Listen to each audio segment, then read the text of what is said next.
What is up, everybody out there in HeroClix land? This once again is Scott Porter back for our final video of our brand new Marvel HeroClix unboxing series for X-Men Rise and Fall of the Shi'ar Empire. WizKids has outdone themselves once again. They reached back in time to grab a storyline that didn't get its due back in the day, but now is kind of important into what is happening in the current structure of the Dawn of X, as well as being a great storyline back in like 2008 or 2009. This is a storyline that really put the mutants back into the fray in a galactic sense. Vulcan goes to the Shi'ar Empire, tries to take them all out, tries to get revenge for forcing him into slavery as a child, taking out his mom, Emperor Deken, which we still have not seen. I don't know if Deken is going to be in this set. He's never been Clixed before, but I would think maybe Deken will be in this set.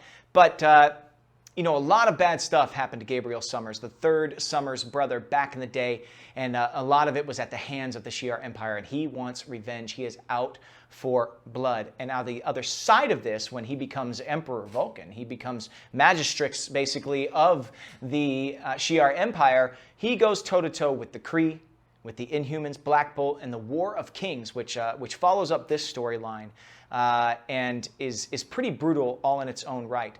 The reason I say it's kind of important now with Dawn of X is because Vulcan's back with no explanation as to how. Are we just forgiving all of this villainous activity? Are we just forgiving the fact that he killed Banshee with a jet? Are we just forgiving that he goes out there and just takes care of business on Chandalar, the Shi'ar homeworld? But I guess we do. We sweep it all under the rug, right? Because all mutants are welcome on Krakoa in the Dawn of X, according to Professor X and Magneto. So they stop fighting each other. We want all mutants to feel safe and come here. And so Gabriel Summers shows up, not really sure what has happened. Well, recently we have read that, that Vulcan, or Gabriel Summers, was rescued by this race of aliens out there by the Cancerverse, which is where he was floating at the end of War of Kings. And they buried his evil tendencies, his rage, his revenge, all of those things deep down inside. But they basically told him, you will not know of all of this that you are capable of. And on the surface, you will smile and be happy. But when they decide to take that away, when they decide to strip that away, basically he's going to remember all of that. Rage, revenge, all of that stuff's going to come boiling to the surface and could have just cataclysmic, you know, things that would happen out of the backside of that for Dawn of X and for everybody involved there on Krakoa. So we will see. The consequences could be huge. So maybe positioning themselves into a place where they know that there's more Vulcan coming, they wanted to cover this story. And I think it's good. I think Brubaker, this story was small in scope because of the X-Men team that goes following after Gabriel. You know, Professor X, who was powerless at the time, Marvel Girl, Havoc, Polaris, Darwin, they all have personal reasons for going after them. And that, it's small in that way, but grandiose in scope because of just how galactic everything is. But if you were wanting to get into this set, I said it before, definitely read Deadly Genesis before you go into this, so you understand the motivations for Vulcan, and you understand everybody's motivations that are going after him. So we saw that X-Men field team in the Fast Forces. We've seen the Dyson Token set. We saw the Deadpool play-at-home set. I got to wear a bunch of T-shirts this week because I pulled Iceman and Cyclops and Multiple Man, and I've just pulled a bunch of my favorite characters. And so I got to do some shirt changes this week. It's been very cool. And we're breaking in a new studio here at Hyper RPG Studios, which is a lot of fun. We've pulled 3 super rares, Corvus and Blackheart, and who was our other one? It was another bad guy, wasn't it? If I can find it, we pulled a Chase and Speed Weasel, who is one of the Infinity Warps characters. So we've done an awful lot over the course of this week. We've got 2 boosters left. I can't wait to see what we pull today. Oh, that's right. We pulled an Exile super rare. Mimic was the 3rd super rare. So without further ado, that's what we've pulled. You guys know what I'm hoping to pull if you watched the first 4 days of videos. If you haven't, just pause this, go back, watch the first 4, and then catch up to us here. And without further ado, let's get cracking some boosters. Cracking Krakoa. Let's go. Characters on the outside of the box that we haven't seen yet. We haven't seen Apocalypse. We haven't seen Gladiator. We haven't seen that Magneto that's pictured on the outside of the box. We got Blink. Oh, boy. See a little pink in this box, guys. See a little pink in that box. Oh, he fell out. Oh, no. Yeah. So that looks like a super, like an Ultra Chase there, guys. I think we just pulled the Deadpool Ultra Chase. I'm going to set that off to the side for just a second. We'll go to the other, booster first. I am I'm kind of excited right now. I did not expect to see that in that box. Okay, let's see. Let's see, this booster, do we have anything new? Yes, we do. Yes. We got the Kobik bystander token yesterday. I gotta focus onto this booster, knowing that we got the Ultra Chase and the other booster right now. We got Omega Red to go with that cute little tiger bystander token. We got Moira. This is interesting, though, because this Moira, I don't think is current day. Well, I guess Moira is Moira no matter what in any timeline, right? Because the thing is in House of X and Powers of 10 is when she passes away, she's reborn, but with all of the experience that she's already had in a different timeline. And if she's still alive in this timeline, and this timeline had Deadly Genesis and Rise and Fall in it, then this timeline's Moira, this is just her years ago, right? So it's at a place in time. It's the same Moira, just from years ago. We got Darwin, and I think this Darwin is going to be different from the Fast Forces Darwin that we pulled. So excited to see what he does. I think we've pulled the Marvel Girl already. Yes. Yes, we have. Same stats as that one we pulled on video 1. And then another Skinless Man.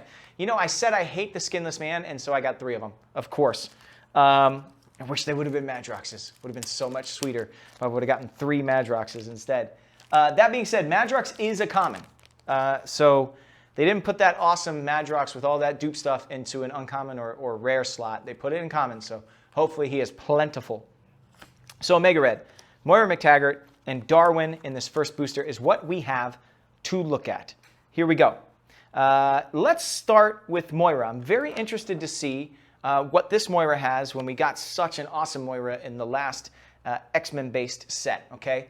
This Moira has X-Men and Scientist keywords. Rally, opposing attack rolls. Power, remove a rally die from Dr. Moira McTaggart to heal an adjacent character 2 clicks. That's awesome. Special damage power, Muir Island Research Lab. Give an adjacent friendly character with the X-Men rally. Keyword, a rally die. What? Okay, so here's the deal. These rally die, I think, are really actually important. I think as a game mechanic, they're going to be really cool, but they're based in luck, right? Your opponent has to roll a 5. Then you can pull that 5 and put it onto any of your team's cards that have that rally token trait. But they've got to roll a 5. This, with Moira, who is only 20 points, she's set number 24, by the way. She's only 20 points. She can grant rally tokens. That's big. In my eyes, for this mechanic, that is actually huge, right? She's got stealth. She's got sidestep later on in the dial. She's got super senses. And she's got that special damage power on her first and her last click. That is very, very cool. So back in the day, I think I've told this story already, but the whole point of Deadly Genesis is that Vulcan returns. He was believed to be dead by Professor X because Professor X, when the original team of X-Men got trapped on Krakoa for the very first time, needed to rescue them. So he went to Moira McTaggart before he ever put together the team that we saw in Giant Size X-Men number 1, right? The Wolverine, Nightcrawler, Colossus team. Before that ever happened, in between, he took 4 students from Moira McTaggart and sent them to save his original X-Men. They saved Cyclops and got him out of there, but then died, supposedly, or 2 of them really died, trying to save the rest of them. Then, at the end of the Giant Size X-Men issue, Krakoa shot off into space, blah, blah, blah. Turns out that Vulcan is wrapped by Darwin. Darwin, with his ability to adapt anywhere, even in space, keeps him in a life-supporting cocoon, keeps Vulcan alive in this life-supporting cocoon in the middle of space. for years and years and years. And then Vulcan awakens after the events of House of M and comes back to Earth and wants revenge. But Moira's students, I'm surprised we haven't seen, so we saw Darwin, we saw Vulcan. I would say that Sway and Petra had Earth manipulation powers, a lot of Geo manipulation powers, and Sway, I think, had some form of like time control powers, kind of like bullet time situation. They were both eviscerated. One of them was cut in half, one of them was just blasted into ash by Krakoa in their battle on the island. But they're back now in Dawn of X. And as a matter of fact, Vulcan is just like partying with them like nonstop. It's just such a celebration of life for them. They died so long ago and they're back. They're like, let's party it up, let's go. It's like a constant DJ in the background just walking around with that old Vulcan X-Men team. But I would expect to see Sway and Petra in this set as well. I think they would make a lot of sense because then you could do that Moira McTaggart team. And with Moira showing up here, you could do all 5 of them. Her students on her island, that would be really cool. Anyway, okay, next, let's do Darwin. The main set Darwin. Set number 2 comes in at 30 points, has X Factor and X-Men keywords. Has a trait, instant defensive adaptation. Opposing characters targeting only Darwin with an attack can't have their attack or damage values positively modified. Darwin has Safeguard, Pulse Wave, and Poison. Okay. Let's look at the back of his card here. Just got some regen, that's it. His adaptability is, I don't know. I don't know. How do you guys feel about Darwin? It's really hard, I think, to change Darwin into a clickable. I mean, he's unkillable, right? So how do you create an unkillable figure in a game, or unKOable figure in a game that's all about trying to KO your opponents? It's got to be difficult. Opposing characters targeting only Darwin with an attack can't have their attack or damage values positively modified. I think I like the Fast Forces Darwin better. And this one, I wish there was more ways to avoid being hit or to avoid taking damage. You know, his defensive power morphs to whatever, right? If it's an ranged attack, maybe he's got energy shield deflection. If it's an adjacent attack, maybe he's got close combat reflexes. That's kind of what I was expecting with him. But that being said, 30 points, X-Men team ability, has regeneration. He can definitely be a battery for the rest of your X-Men team. Yeah. All right. Omega Red. Here we go. Here is Omega Red's card. Where did I put Omega Red? There he is. And I was super excited because we pulled this cute little baby tiger, Kotick.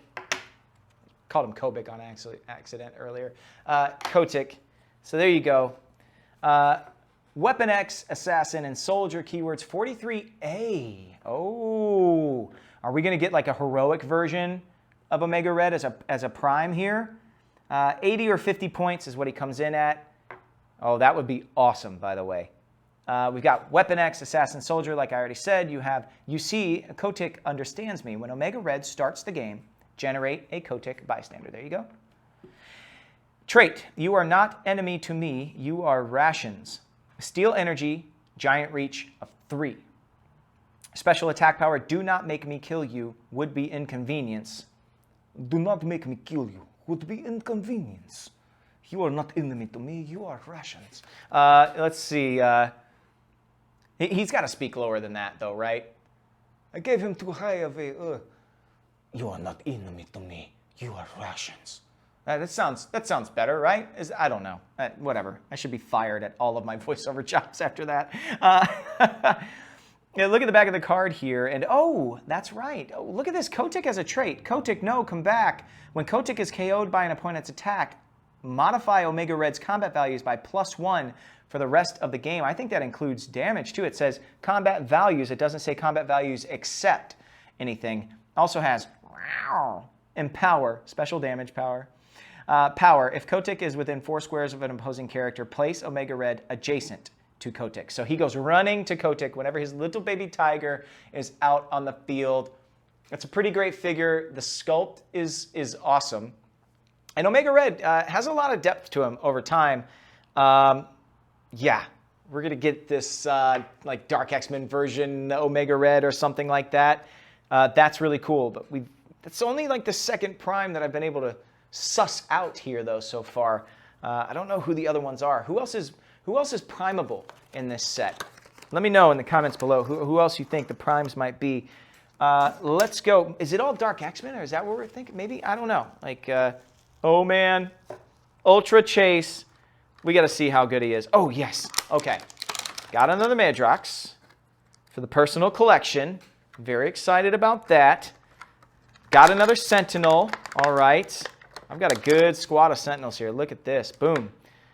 Pulled for the first time a Morlock. Callisto has come into play, and I think she's in the Marauders book now with Kate Pryde, or it's pretty cool. And we also pulled Destiny. Look at that. Destiny is back in Clix form. So Destiny and Callisto. And we talked about Sabretooth. We talked about Fall of the Mutants. And then, of course, we pulled the Ultra Rare itself. So the play at home is blue. The Ultra Chase is pink. So there we go. Here's a little pink piece of cake that goes here. The play at home gave out gift bags or party bags, right? Let's see what the Ultra Chase does. And the Ultra Chase, it's his birthday, right? It's 30 years, I think, that Deadpool's been around. I think it's celebrating 30 years. So we'll have to see what he does in his celebration mode. Okay, let's start with Destiny. Destiny is Brotherhood of Mutants and Freedom Force. Okay? Rally. Opposing attack rolls. Whenever a character rolls to attack or break away, you may remove a rally die on Destiny's card to re-roll that result. Okay? Take a look at the back of her card here. 4 clicks long, stealth on the top, super senses all the way down. Yep. Destiny has come back into the fold. She's been dead for a long time. And yeah, she's going to have a huge impact on what happens going forward in Dawn of X. There we go. And she's also, the old Destiny got a legacy card version. So, boom, Destiny, double dose of Destiny in this particular set. All right, Callisto next. Let's see, Callisto has Excalibur, Hellfire Club, Morlocks, and Ruler. Set number 29 comes in at 35 points. Oh yeah, by the way, Destiny came in at 35 points as well. White Knight of the Hellfire Club, Empower. Okay, traded Empower. Down here we've got Stealth, some Blade's Claws, some Toughness, some Leadership. Pretty straightforward. Not a lot going on with Callisto there, but she is back in the fold, and I guess on the side of good for now for a little bit. White Queen, again, has been trying to rally people to her side to keep Sebastian Shaw from messing up everything that's going on Krakoa in the refuge that is Krakoa for the mutant race. Okay, happy birthday to me, Ultra Chase. Piece of cake. I love that we got an actual piece of cake. It's ridiculous. Let's look at the card. Deadpool, set number 71. Comes in at 200 or 100 points. Has Avengers, Deadpool Corps, Thunderbolts, Weapon X, X-Force, X-Men, and Assassin keywords. Welcome to the party. Wait, where are you going? Poison. When Deadpool uses it, he may treat characters with a slice of cake token yes, that are not within 6 squares as adjacent. Okay, so it can poison anybody that's outside of 6 squares. When Deadpool hits, give each character without a slice of cake token a slice of cake token. For me, you really shouldn't have, as another trait. Free. Choose a character within range and line of fire. Until your next turn, Deadpool can use the effect of any equipment equipped to that character, and the chosen character cannot use the effect of any equipment. Okay, so basically, you're running around with a lasso, which everybody loves to use right now. He says choose a character within range and line of fire, and until your next turn, so during their turn, he uses their lasso. You don't get to use the lasso. Any other thing, any other equipable items, he says, I use your thing. It's now mine. I use that thing until my next turn. That's pretty cool. Party's not over until everybody sings. Stop. Regeneration, super senses. When this click is first revealed, place all opposing characters with a slice of cake token adjacent to Deadpool, and Deadpool gains immune until your next turn. That's awesome. So you get him to the stop click. Everybody has to move close to him that has a piece of cake or a slice of cake, and then he is immune. None of them can attack him that next turn. That's pretty rad. Okay, look at the back of the dial here. Again, 200 or 100 points for this guy. Happy birthday to me, indeed. He is a team player, also has X-Men team ability. 11 clicks long. 11 clicks. 4 natural damage, 19 defense with super senses, 12 running shots, 6 range, 3 targets, splitting that 4 damage, 12 attack, also has energy explosion. And remember, anybody outside of his range, because his range is 6, anybody outside of the range of 6, he can poison them. Which is poison. When Deadpool uses it, he may treat characters with a slice of cake token that are not within 6 squares as adjacent. So you get these characters slices of cake, they move outside of your range, you're poisoning them. So they have to stay close or else they're going to get poisoned. That's a pretty cool character. That is your Ultra Chase. And that, ladies and gentlemen, is the end of our unboxing series. I have exhausted everything that WizKids has sent to me. Let's recap. Day 1, pull the chase, which was nuts. Also, took a look at the Deadpool play at home figure and map that you can get through your local retailers. Day 2, we took a look at the Fast Forces as well as 2 more boosters. Day 3, saw a couple of super rares, the Dyson Tokens pack. Day 4, we saw the Legacy cards as well as another super rare. And on day 5, an Ultra Chase. This unboxing has been very kind to us. I didn't get to see a lot of the Imperial Guard. I thought we would have more Shi'ar in this set. Maybe I just didn't get lucky. I want to see War Star. You got Starbolt, you got Oracle, you got Manta, you've got just Impulse. You've got so many of them, and I would love, love, love to see them, especially that front line of the Imperial Guard. Didn't see Lilandra. Didn't see a Magneto. Pretty sure we'll be seeing one. We saw him on the outside of the box, so I know that we're going to be seeing one. Didn't see the main set, Professor X.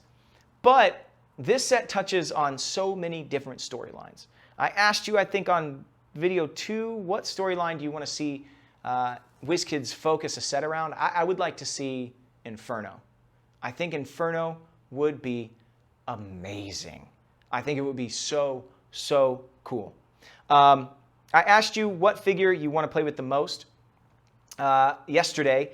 Today, I want to ask you, what figure do you think will get the most play in tournament play? What figure that we pulled here do you think is going to have the biggest effect on the meta game out there in tournament play for HeroClix? I think it's been a couple of sets now where we've had a lot of different mechanics being introduced, a lot of different figures that we look at and we go, this is going to change the way the game is played going forward. This is going to change base strategy. Is there a character in this set that you saw me pull, and how do you think they're going to affect the meta going forward? I'm very interested to see how some of these pieces play. That being said, we're done. I want to say thank you to you all for watching. Every single unboxing series, you come, you ride along, you chat with me, we have a great time, and then a couple weeks from now when we have the figures in our hand, we'll look back fondly on this little sneak preview that we got, and we'll remember some of the information that we got today, and we'll have already organized some of our stratagems on how we're going to utilize these figures, and it's going to be great. We're going to remember this journey fondly together, and I want to say thank you, because this community has been nothing short of incredible, especially this year. You guys helped out with a huge charity initiative that I put together, and it was a glowing success. And I want to say thank you, not only for watching every single one of these videos, but for, as a community, doing so much good in the world. When you have a community as tight-knit as us, it can be kind of a dysfunctional family sometimes. But when the time comes to be there for each other, you, ladies and gentlemen, turn out in droves, and I'm just amazed by you all the time. I know WizKids is as well, and I want to say thank you to them for sharing this set with me to allow me continually to show you guys some of the coolest stuff coming out in our favorite game. And I also want to say thank you to Hyper RPG Studios. We've broken the new studio. The massive screen behind me I think is so cool. And they've been housing us for years and years and years. And I'm excited to be in a new space with them now. Make sure you check them out on Twitch. Make sure you check them out on YouTube. Check out all of the content that they have. You will not be disappointed. Once again, X-Men Rise and Fall comes out June 9th for a pre-release, hopefully, and June 23rd for the main set release. But stay tuned to make sure that those dates don't shift on you. The best way to keep in touch with when these dates are coming out is to follow WizKids on their socials or to call your local gaming stores and comic book shops to keep in the loop. I hope to see you out there very soon, rolling dice, and I can't wait to join you again. I can't wait to play live once again as this world gets safer and safer. But until I see you guys in person, until I see you guys on the next unboxing series, may all your rolls be critical hits.